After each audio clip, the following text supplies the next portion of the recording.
Hi friends, good evening. ARP coin சேனலை பார்த்து கொண்டிருக்கும் அனைவருக்கும் இனிய மாலை வணக்கம். இது ₹1 நாணயம்.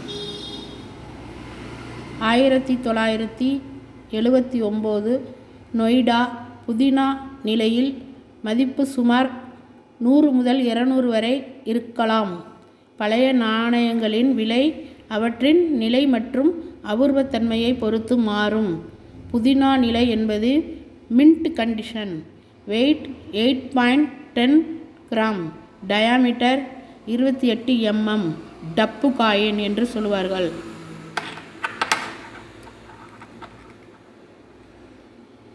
இந்த காயின் நல்ல யூஎன்சி கண்டிஷனாக இருந்தால் 100 முதல் 200 வரை விலை போகும். இந்த மாதிரி காயின் உங்களிடம் இருந்தால் coinbazaar.com இல் ரிஜிஸ்டர் செய்து விற்பனை செய்து கொள்ளலாம். எங்களுடைய சேனலில் தொடர்ந்து ஓல்டு காயின் வீடியோ போட்டுக்கொண்டிருக்கின்றோம். தவறாமல் ஏஆர்பி காயின் சேனலை பார்க்கவும், ஸ்கிப் பண்ணாமல் பார்க்கவும். இந்த வீடியோ பிடிச்சிருந்தால் சப்ஸ்கிரைப் பண்ணுங்கள், லைக் பண்ணுங்கள், கமெண்ட் பண்ணுங்கள், உங்களுக்கு தெரிஞ்சவர்களுக்கெல்லாம் ஷேர் பண்ணுங்கள். தேங்க்யூ. தேங்க்ஸ் ஃபார் வாட்சிங்.